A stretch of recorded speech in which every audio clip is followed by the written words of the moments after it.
প্রথমবারের মতো আমি ঝালমুড়ির সাথে এরকম বোম্বাই মরিচ খাইলাম। এই মরিচগুলো আমি কখনোই খাইনি, তো তার জন্য ঝালমুড়ির সাথে একটা নিয়ে এসেছিল, তো ভালোই মজা লাগছিল। প্রথম অবস্থায় একটা কামড় দিয়েছিলাম, কোনো কিছু বুঝি নাই, ফ্লেভারটা সুন্দর লাগছে। তারপর নেক্সট টাইমে যখন কামড় দিলাম এমন ঝাল লাগছে যে পুরো চোখ আমার লাল হয়ে গিয়েছিল। এখানে দেখুন লাল লাল করে টক পানির সাথে ফুচকা নিয়ে এসেছিল। যখনই দোকান থেকে আসে তখনই আমার জন্য ঝালমুড়ি ফুচকা নিয়ে আসে, কারণ এসব আমি খুব পছন্দ করি। এগুলো খেতে আমার খুব ভালো লাগে, ঝালমুড়ি আর ফুচকা, এই দুইটা আমি সব সময় পছন্দ করে থাকি, তার জন্য নিয়ে আসে। তো দেখতেই পাচ্ছেন লাল টকটকা টক পানি। আমি সবসময় ফুচকাতে একটু বেশি ঝাল খাই, কারণ ফুচকাতে ঝাল না খাইলে মজাটা পাওয়া যায় না, ফুচকার যে একটা মেন মজা সেটা কিন্তু পাওয়া যায় না। তো এখানে দেখতেই পাচ্ছেন কীরকম ঝাল লাল টক টক করতেছে, তো আমার দেখে তো আবার খেতে ইচ্ছে করতেছে। তো এখানে একদম মরিচ, এখন যখন কামড় দিয়েছিলাম এত পরিমাণ ঝাল লেগেছিল কি বলবো।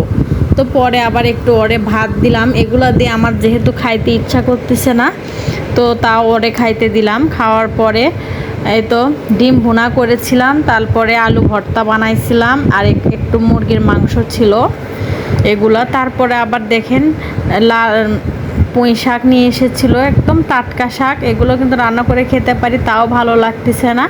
মন চাচ্ছে যে হোটেলের খিচুড়ি খাই, বা কখন কি মন চায়, মেয়েদের মন বোঝা বড় দায়, তাই না?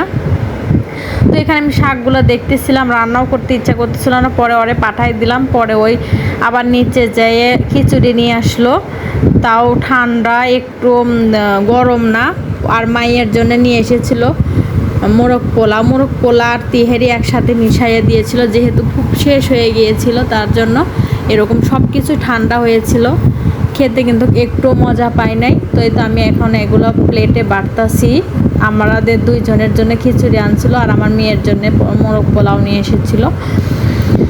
খিচুড়িগুলো একদম ঠান্ডা, চাল ভাজার মতো দেখতে। কি যে ভুল করেছিলাম। আসলে অলসতা হলো মানুষের সব থেকে বড় রোগ। অলসতা, বাসায় যদি আমি রান্না করতাম তার থেকে বেশি মজা করে খাইতে পারতাম। তো অনেক সময় আছে না, বাসার খাবার ভালো লাগে না, বাহিরের খাবার ভালো লাগে। আমি হলো সেই রকম টাইপের, আমার বাহিরের খাবারও যখন মন চাবে তখনই আমার খেতে হবে, নইলে তো আমার ভালোই লাগে না। তো এটা আমি দেখাইতেছিলাম আমার মেয়ের জন্য এটা, আর আমাদের দুইজনের খিচুড়ি। এখানে খিচুড়িটা মজা ছিল, কিন্তু ঠান্ডার কারণে ভালো লাগছিল না। দেখতাম খিচুড়ির মধ্যে মুরগির মাংস দিয়েছে 1 পিস করে, তো আমি এগুলো দেখতেছিলাম আর বলতেছিলাম আমি তার থেকে রান্না করলে গরম গরম খাইতে পারতাম। তো এখানে দেখুন কচকচা কাঁঠাল, আমি এরকম শক্ত কাঁঠাল ছাড়া খাই না। তো এখানে আমি কাঁঠালটা নিয়ে দেখতেছিলাম আর খাইতেছিলাম। তো এখানে দেখতে পাচ্ছেন যেই গরম, কাঁঠাল খাইলে আরও বেশি গরম লাগে, তার জন্য আমরা এবারে একবারই কাঁঠাল খাইছি। তো আমি আবার এরকম শক্ত কাঁঠাল ছাড়া আমরা খাই না, আর যদি নরম কাঁঠাল হয় তাহলে আমরা